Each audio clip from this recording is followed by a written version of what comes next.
Hello everyone, I am Rajendra Sunda and welcome to my channel English with Rajendra Sunda।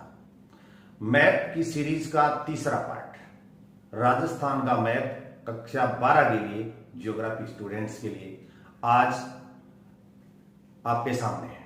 उससे पहले मैं आपको कुछ बातें बताना चाहता हूं। एक तो इंडिया के मैप में जो हमने राजमार्ग पढ़े थे उसमें मैंने गलती से एक राजमार्ग जो उत्तर दक्षिण गलियारा था उसको वाराणसी से कन्याकुमारी तक बता दिया था। तो वाराणसी से कन्याकुमारी तो भारत का सबसे बड़ा 7 नंबर राजमार्ग है।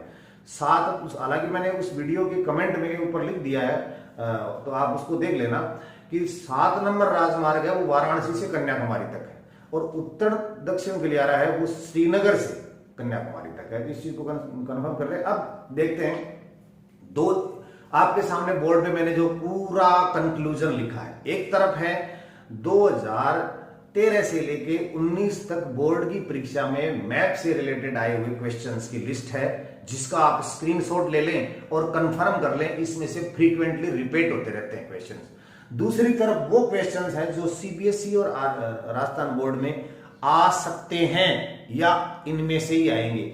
और आपको ऐसा कहूं कि जो क्वेश्चन बोर्ड की एग्जामिनेशन में 22 तारीख को आने वाले हैं इनसे अलावा नहीं आएंगे। हमने जो मैप में क्लियर करे हैं उसमें से कुछ छूट भी गया तो ये देखिए विश्व के अंदर ये जो चीजें हैं इनमें से कोई क्वेश्चन अलग नहीं आएगा। इंडिया में ये प्लस मैप में थे। और आज जो हम पढ़ेंगे राजस्थान में वो इंदिरा गांधी नहर, चंबल नदी, भील, मीणा, सांसी, सहरिया, तांबा, संगमरमर, टंगस्टन, सीसा, जस्ता, चांदी, पेट्रोलियम और ये घनत्व है। इनके अलावा ये कोई क्वेश्चन नहीं है। इनको भी मैं थोड़ा ऐसे कर देता हूं एक बार। इंदिरा गांधी नहर को अलग कर दूं, इसको अलग कर दूं, ये इस तरह से तांबा और पेट्रोलियम ये है। तो अब आप इसका एक स्क्रीनशॉट ले लीजिए।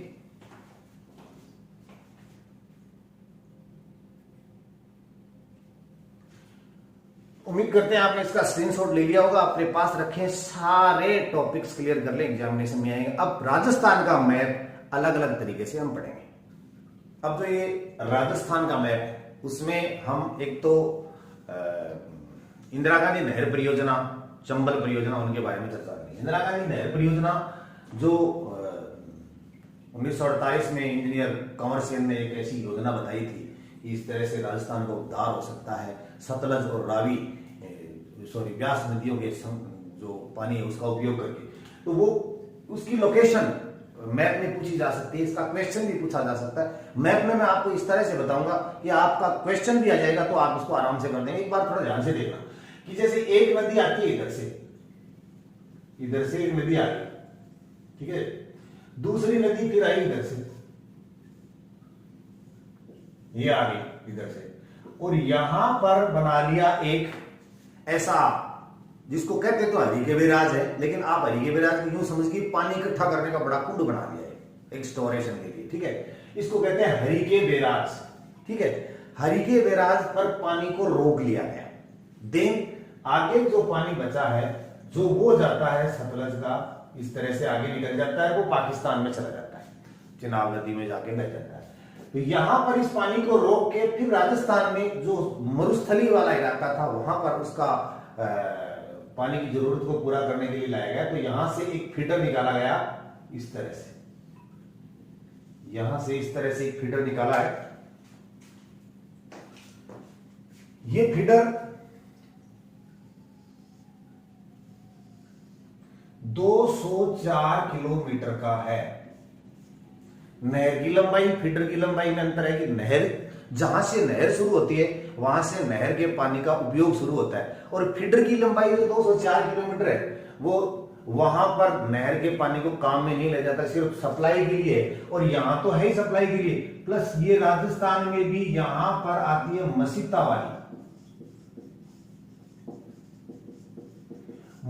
वाली से लेकर राजस्थान के बॉर्डर तक 135 किलोमीटर फीडर है। राजस्थान में 135 किलोमीटर फीडर है, वहां राजस्थान में भी पानी को काम में नहीं लिया जा सकता। 204 किलोमीटर है तो ये कहां कहां बहता है? पंजाब, हरियाणा। तो पंजाब में कितना है? पंजाब में 150 किलोमीटर। हरियाणा में 19 किलोमीटर और राजस्थान में 135 किलोमीटर, पूरा है 204 किलोमीटर का फीडर है, जिसको काम मिल जाएगा पानी को लाके डालने के लिए एज ए पाइप आप कह सकते हो। ठीक है, अब ये नहर कहां से कहां तक जाती है? तो ये शुरुआत सबसे पहले हनुमानगढ़ से होती है, हनुमानगढ़ से फिर जाती है गंगानगर में इस तरह से, और गंगानगर में आ जाती है बीकानेर में। आप ये कह सकते हो कि इस नहर का सबसे ज्यादा फायदा अगर किसको हो रहा है तो वो बीकानेर को हो रहा है सिंचाई के पेयजल के रूप में। उसके बाद में ये इधर, तो ये जोधपुर आ गया, देखो इधर जाएगी ये जैसलमेर में, जैसलमेर में चली जाएगी, यहां आके एक जगह का नाम है और उसका नाम है मोहनगढ़। ये नहर है वो मसीतावाड़ी एम, मोहनगढ़ एम से एम तक ये एक प्रश्न कई बार एग्जामिनेशन में पूछा जाता है कि मुख्य नहर कहां है, लेकिन एक प्रश्न ये आता है कि इंदिरा गांधी नहर का अंतिम छोर कहां है? वो बाड़मेर के गडरा रोड में, गडरा पर है। ये गडरा बाड़मेर तक है।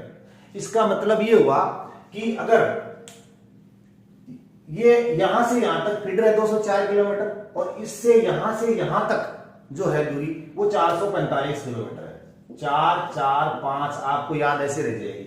नहर मसीतावाड़ी से मोहनगढ़ एम से एम 4 4 5। ठीक है, जैसे आप ऐसा मान लीजिए कि पहले गेंद पे चौका लगाया, दूसरे पे चौका, फिर 9 बॉल पे चौका लगा दिया तो 5 रन हो गए। 4 4 4 तो 45 हो गए मसीतावाड़ी से मोहनगढ़, और फीडर की 204 जो मैंने यहां बता दिए, और अंतिम छोर है ना वो है इसका गडरा रोड। तो ये क्या लफड़ा है, ये अंतिम छोर वाला क्या चक्कर है? यहां नहर नहीं जाती, एक शाखा निकाली गई है, जैसे इसकी 7 शाखाएं निकाली गई है, 8 जो लिफ्ट नहर लगाई है उसकी बात करें। ये इसको कहते हैं रामदेव शाखा, रामदेव शाखा रामदेवरा के हिसाब से बनाई गई है। तो ये होगी। अब इसके अंदर कितनी शाखाएं हैं जिसको वितरिकाएं कहते हैं, कितनी लिफ्ट नहर है? तो अब ये कंफ्यूजन होता है कई बार कि लिफ्ट नहर इधर है कि लिफ्ट नहर इधर है, शाखाएं इधर है या इधर है। इसको आप कंफ्यूजन दूर करने के लिए मैं आपको ये बता दूं कि जैसे ये पश्चिम की साइड में ढाल है, पाकिस्तान की तरफ ढाल है इस मरुस्थल का, मरुस्थल स्लोप ऐसे है पाकिस्तान की तरफ, पश्चिम की तरफ है। तो अगर नहर ऐसे जाएगी, ऐसा मान लीजिए कि ये नहर जा रही है, इधर स्लोप है, ढाल है, ढलान है, पानी, तो इधर तो पानी अपने आप ही चला जाएगा ना। जितनी भी शाखाएं हैं, इतनी शाखाएं हैं, तो जो ये शाखाएं हैं तो ये 7 शाखाएं हैं, 8 लिफ्ट नहर है। ऐसे प्रश्न आ जाता है कितने लिफ्ट नहर है, तो आप करोगे 7 थी कि 8 थी, कंफ्यूजन। तो कंफ्यूजन आपको ऐसे नहीं होना चाहिए कि शाखा सै और सात, सै मिलके तो 7 हो गए, शाखा तो 7 है और लिफ्ट नहर 8 है। लिफ्ट नहर है, इधर क्या है कि ऊंचाई है, तो ऊंचाई में नहर का पानी जाता नहीं है, पानी कैसे जाएगा? तो पानी नहीं जाएगा, इसलिए लिफ्ट नहर बनाई गई है। लिफ्ट जैसे मान लीजिए नहर तो ये और इस तरह से ऊंचाई है, टिल्ले है ऐसे इस तरह से, तो इधर पानी नहीं जाएगा ना, तो पानी जाने के लिए लिफ्ट नहर बनाई। लिफ्ट नहर, आप ये कंफ्यूजन दूर करने के लिए मैं बता दूं, लिफ्ट नहर का मतलब ऐसे जैसे ये नहर है तो यहां पर एक 60 मीटर या 60 फुट ऊंचा एक टैंक बना दिया गया, और उससे पानी, अब ऊपर ऊंचाई तो थी लेकिन यहां से पानी छोड़ते हैं, तो यहां से पानी छोड़ते हैं तो लिफ्ट नहर से पानी आगे चला जाएगा। तो 8 लिफ्ट नहर बनाई गई है इसके अंदर, और 7 शाखाएं हैं। मसीतावाड़ी से मोहनगढ़ तक इसकी 445 दूरी है। ये आप बनाओगे, इसको कहते हैं हरि के बैराज। हरि के बैराज के ऊपर पानी रोका गया है व्यास और सतलज नदी का, उससे यहां से ये होगा, और इसको आप इस तरह से बना देंगे। दूसरी है अपनी चंबल नदी। चंबल नदी भी पहले बड़ा रौद्र रूप धारण करती थी, इस राजस्थान के इस इलाके के अंदर काफी नुकसान कर देती थी बरसात के समय। तो उसको रोकने के लिए इस पर कुछ बांध बनाए गए इस तरह से। तो ये कहां से आती है? इधर अपना ये इंदौर, मध्य प्रदेश का इंदौर का महू नामक स्थान है, महू, वहां की जनापाव पहाड़ियां हैं, उन जनापाव पहाड़ियों से ये निकल के आती है, और फिर यहां पर एक बांध बनाया गया है, इसको कहते हैं गांधी सागर।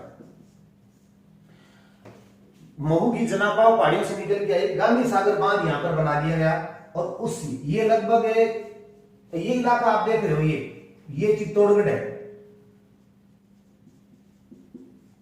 और ये भी चित्तौड़गढ़ है।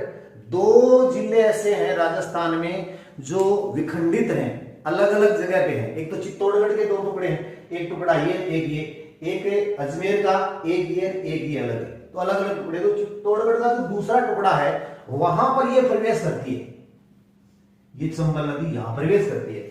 इसको कहते हैं 84गढ़।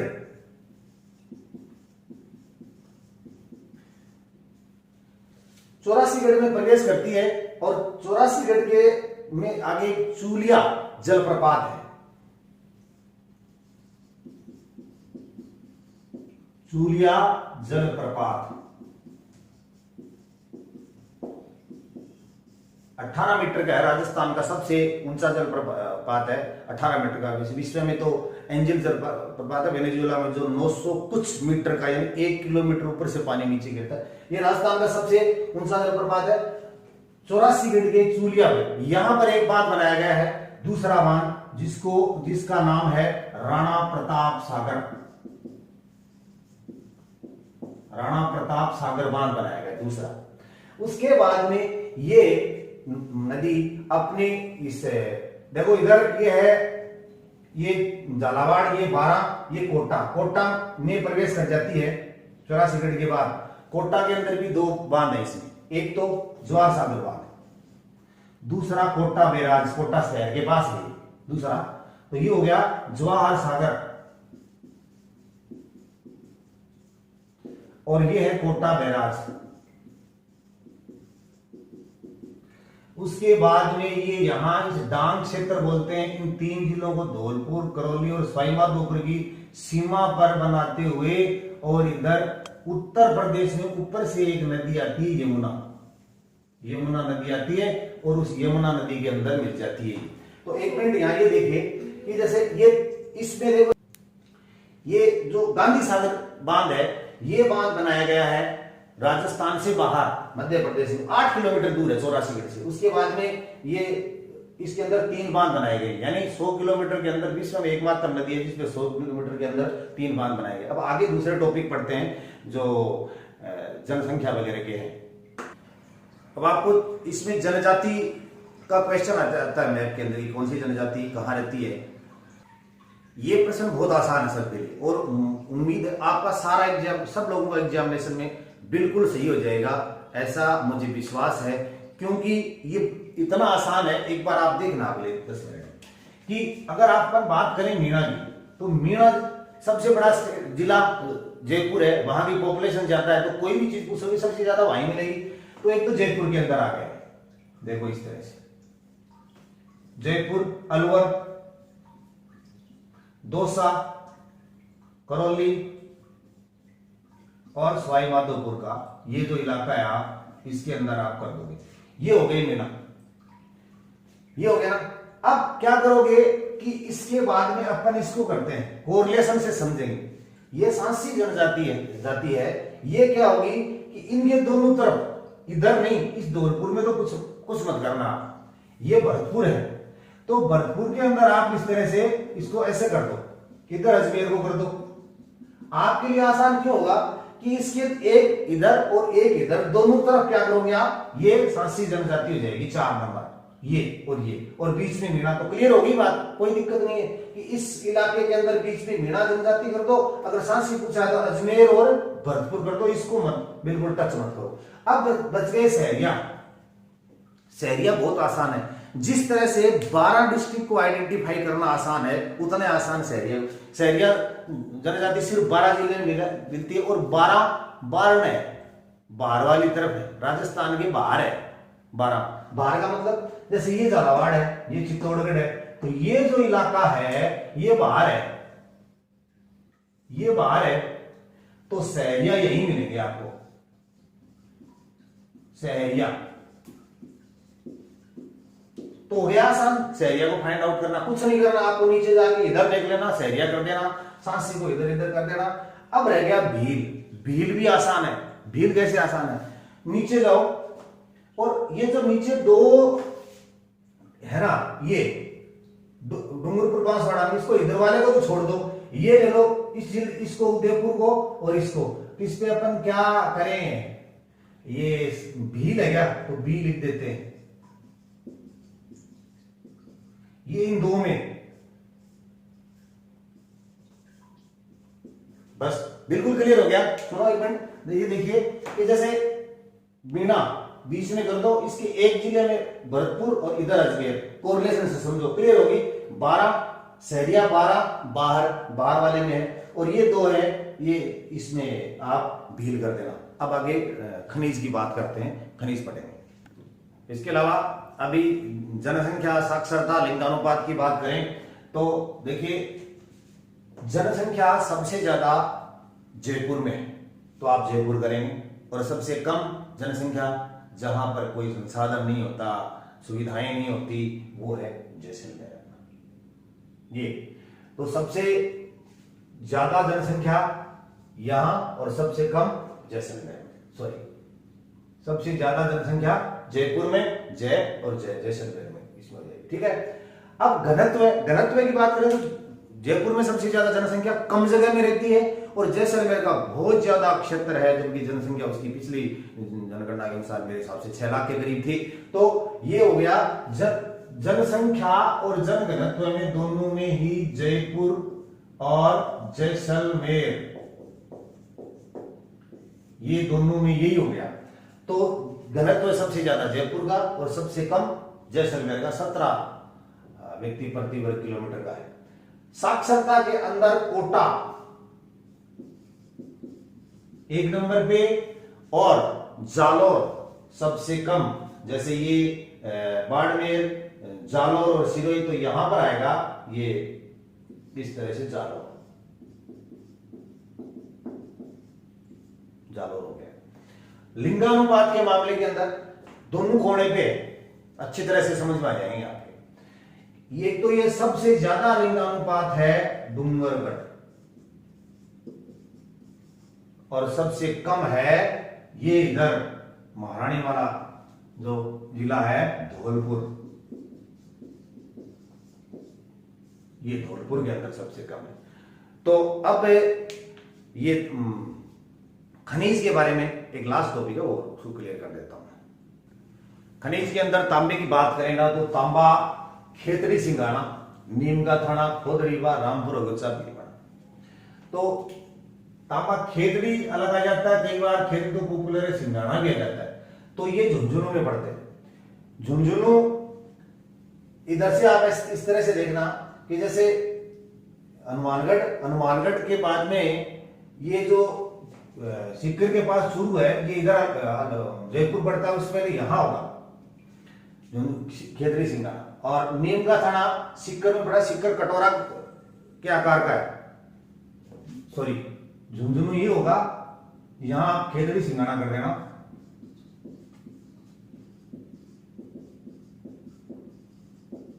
और ये है सिक्कर जो कटोरा के आकार का बना हुआ है, इसके अंदर नीम का थाना हो जाएगा, नीम का थाना, ठीक है। खोदरीवा अलवर के अंदर आएगा, तो अलवर इधर है, ये इसमें आप करोगे खोदरीवा।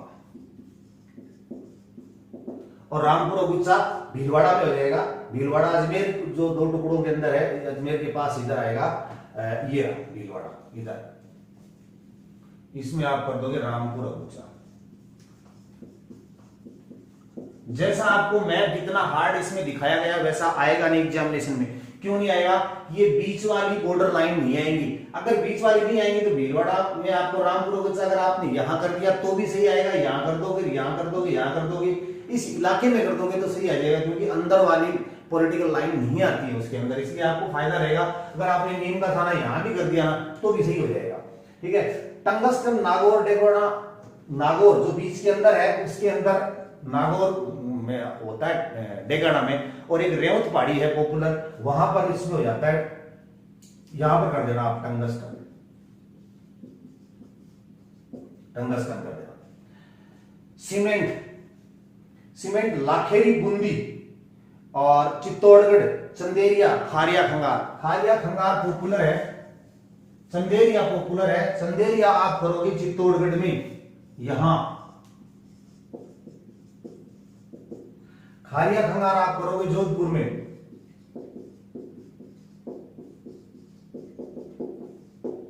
और लाखेरी बूंदी, जो बूंदी ये कोटा है और कोटा से ये इधर आएगी, इसमें आप इस इलाके में यहां कर देना बूंदी कहीं भी।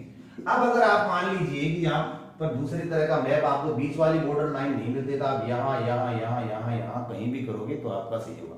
तो उम्मीद करते हैं कि राजस्थान का मैप आपके अच्छी तरह से समझ में आया होगा। इसके अलावा जो पहले मैंने जो पूरे इंपॉर्टेंट क्वेश्चन दिए हैं उनको आप एक बार जरूर क्लियर कर लेना, कोई भी नंबर आपका नहीं कटेगा। इसी उम्मीद के साथ धन्यवाद।